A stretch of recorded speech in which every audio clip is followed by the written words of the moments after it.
ये मेरी पहली फ्लाइट थी। आपने क्या रिकॉर्डिंग किया? खाने के लिए सबसे पहला ऑप्शन हमें मिला दही बड़ा। तो हे गाइस, स्वागत है आपका फिर से मेरे YouTube चैनल लक्ष्मीपुत्रा में। और मैं अभी हूँ उड़ीसा में। और जब मैंने पिछले व्लॉग में आपको बताया था कि 2:30 बजे ही हमें कमरे से निकलना है तो मैं सो जाता हूँ, तो हम निकले थे एयरपोर्ट के लिए।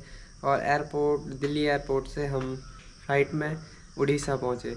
तो ये मेरी पहली फ़्लाइट थी, यानी कि मेरी पहली उड़ान थी, जिसमें मज़ा भी काफ़ी आया। मुझे दिक्कतें भी हुई क्योंकि मेरे को पता नहीं था कि ऐसे चेकिंग वेकिंग होती है। और बैग में लैपटॉप वगैरह मेरा छूट गया एक, तो फिर से वापस आना पड़ा चेकिंग के लिए। बैग को पूरा सामान अलग अलग करना पड़ा, ये मेरे को पता नहीं था। और दिल्ली एयरपोर्ट से हम आ गए फ़्लाइट में उड़ीसा। तो जब मैं दिल्ली एयरपोर्ट पर गया तो सबसे पहले वहाँ पे ट्रॉली में सामान भरा और अंदर गया। फिर हम अंदर गए और काफ़ी दूर तक चलने के बाद हम जहाँ पे हमारी फ़्लाइट होगी वहाँ पे पहुँचे। करीब 1 घंटा वेट किया, वहाँ पे बैठे रहे।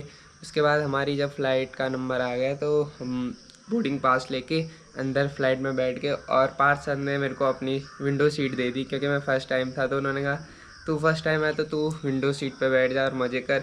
तो जब फ़्लाइट उड़ने लगी तो जैसे हम अपनी गोल वाली चरखी में बैठते हैं तो उस टाइम हमारा जो पेट में थोड़ा सा डर सा होता है, वो वाला सेम सिचुएशन वहाँ पे भी जब फ़्लाइट हवा में थे। और हवा में जब फ़्लाइट मतलब मुड़ रही होगी इधर उधर, तो उस टाइम भी सेम हो रहा था।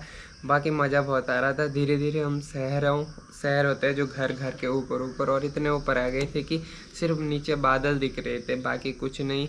बाकी घर भी नहीं दिख रहे थे और बादल ऐसे लग रहे थे जैसे यही ज़मीन है और हम ज़मीन के थोड़ा सा ही ऊपर उड़ रहे हो, जबकि हम बादलों के ऊपर उड़ रहे थे उस टाइम।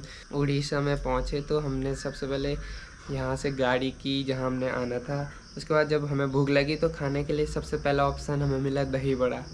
दही बड़ा जैसे तैसे खा लिया। उसके बाद इडली। और सच में सबसे बड़ी दिक्कत हमारे साथ यहाँ ये है कि हमें बिल्कुल भी मतलब अपने लायक खाना बिल्कुल नहीं मिल रहा, क्योंकि इन लोगों का खाना थोड़ा अलग सा बनता है।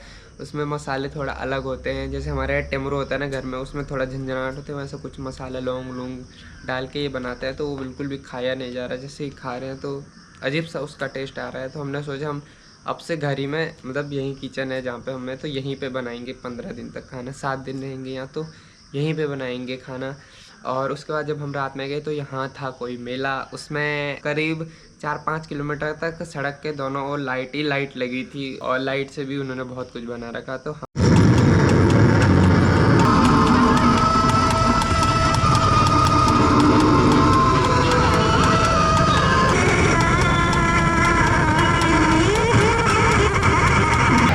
हमें वहाँ एक दादी जी मिली, तो उन्होंने हमें कुछ बताया। तो आप लोग भी देखिए, उन्होंने मतलब हिंदी तो उतना तगड़ा नहीं था उनका, पर उन्होंने फिर भी हिंदी में पूरा बता दिया। उन्होंने हमें बताया कि जो सतयुग है, कलयुग, ये कलयुग चल रहा है, और जो आने वाला सतयुग है तो वो कैसे आएगा और अभी हमें क्या करना चाहिए कि हमें स्वर्ग की प्राप्ति हो। Paradise heaven. ये पैराडाइज का सीनरी है, ऐसे होगा। आज के भारत नर्क है, कल ऐसे स्वर्ग बनेगा। स्वर्ग में राज करेंगे विश्व महाराजन श्री नारायण और विश्व महारानी श्री लक्ष्मी बाजू में खड़े हैं, उनकी दासी। एक राजदरबार की ये सभा है, ऐसे ही होगा।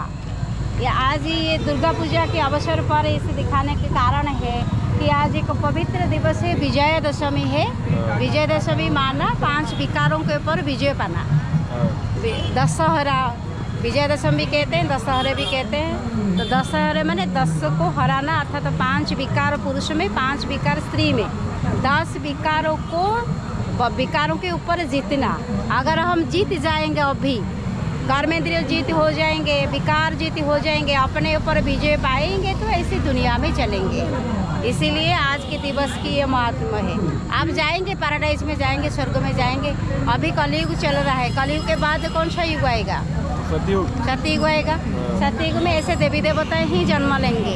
अगर ऐसे इनके सम्मान हम कर्म अभी करेंगे तो ये विष्णु भगवान है। हाँ, ये नहीं श्री नारायण है, श्री लक्ष्मी है।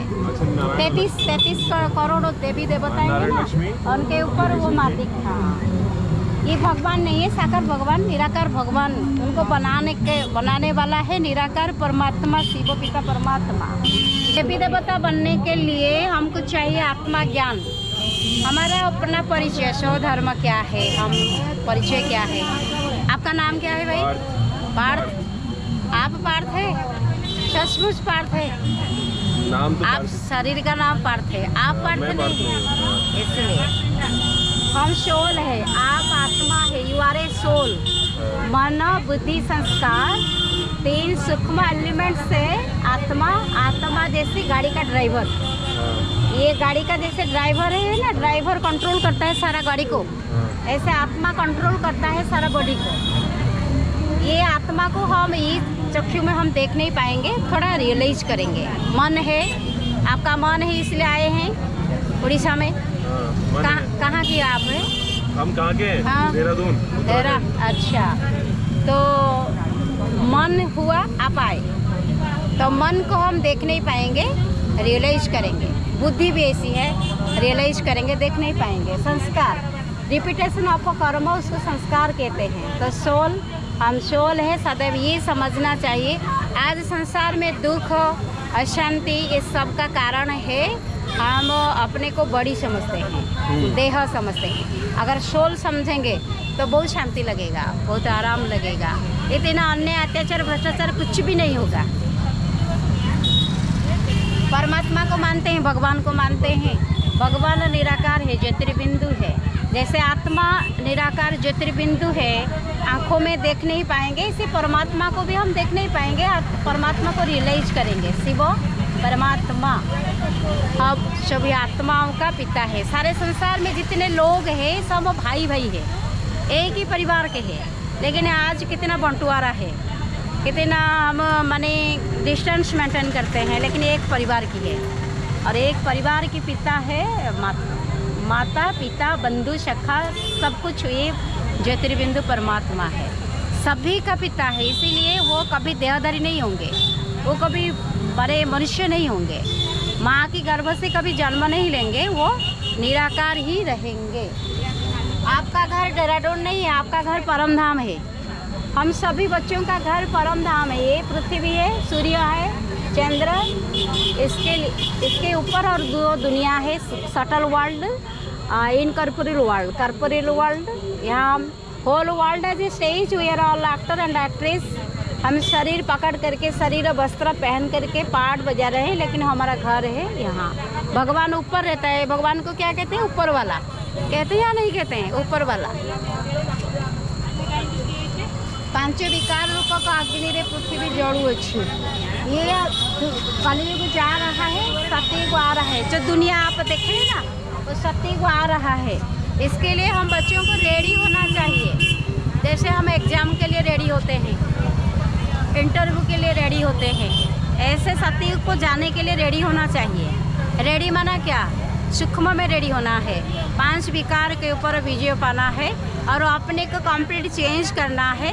दुर्गुणों को त्याग करना है, डिमेरिट्स को त्याग करना है, अच्छाई को धारण करना है, बस इतना।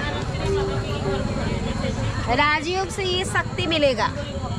ये शक्ति हमारे पास कुछ भी नहीं है। शांत शक्ति, power to adjust, power to discriminate, power to जज, power to face, power to cooperate, power to withdraw, power to pack up, ये शक्ति हमारे अंदर नहीं है, थोड़ा थोड़ा है शक्ति। शांत शक्ति कंप्लीट 100% है, थोड़ा तो है ही, थोड़ा थोड़ा 100% नहीं। आएगा कैसे? पावर हाउस परमात्मा से योग लगाने से, कनेक्ट करने से। अगर परमात्मा को हम मेडिटेशन करेंगे, याद करेंगे, तो हमारे अंदर ये सब शक्ति आएगा। ये शक्ति हमारे अंदर अभी नहीं। हैप्पी लाइफ, ये हैप्पी लाइफ होने के लिए ऐसे लोग समझते हैं मेडिटेशन के लिए बहुत ज़्यादा टाइम चाहिए। हमारे पास टाइम नहीं है। टाइम 24 घंटा के बाद तो 25 घंटा नहीं होगा। वही 24 घंटा में हमको कर्म भी करना है, मेडिटेशन भी करना है। ऐसे ना हो हमको लास्ट में रियलाइज करना पड़ेगा मैं कुछ नहीं कर पाया, धर्म नहीं किया, धारणा नहीं किया, भगवान को याद नहीं किया, ऐसा ना हो। अभी से ही ऐसा प्रिपेयर होना चाहिए, मेडिटेशन करना चाहिए, भगवान को याद करना चाहिए, कर्म भी हो, मेडिटेशन भी हो, दोनों तरफ निभाना है, तोड़ निभाना है, बैलेंस रखना है। इसी से क्या होगा, हमको शांति भी मिलेगा, सुख भी मिलेगा, खुशी भी लगेगा, जो आत्मसंतोष होगा, मैंने कुछ किया, ऐसा होना चाहिए। ओम शांति। Thank you. Thank you.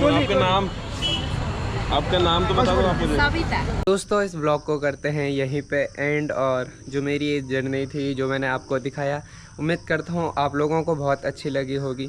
तो अब एक बहुत ही कम हमारे व्यूज़ आ रहे हैं, सब्सक्राइबर की तो बात ही क्या करें। तो आप लोगों से एक ही वो है, हमारी विनती है मेरी कि आप लोग ज़्यादा से ज़्यादा इस वीडियो को शेयर करें ताकि हमारी ऑडियंस हमारे पास आ सके और हम वीडियो बनाने के लिए और मोटिवेट हो और अच्छे से आपके लिए वीडियो बनाएं, क्योंकि मोटिवेशन हर किसी को चाहिए होता है। तो आप लोग अगर हमारी वीडियो देखते हो तो हमारे लिए वही मोटिवेशन होता है। तो करते हैं इस ब्लॉग को यहीं पे एंड।